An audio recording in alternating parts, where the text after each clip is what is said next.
فکر کردی بخشیدن انقدر راحت خورم؟ نه خیر، به هیچ وجه. تو این دنیا نمیشه راحت کسی رو بخشید. سمین من دارم راستشو میگم.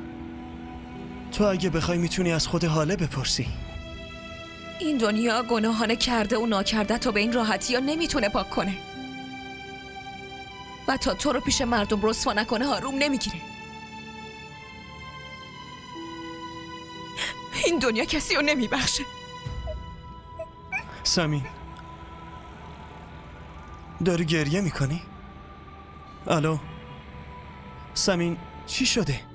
بده به من گوشی ها، من به حسابش میرسم. تو هنوز شمارش رو بلاک نکردی؟ مثل کنه به چسبیده و ول کنم نیست.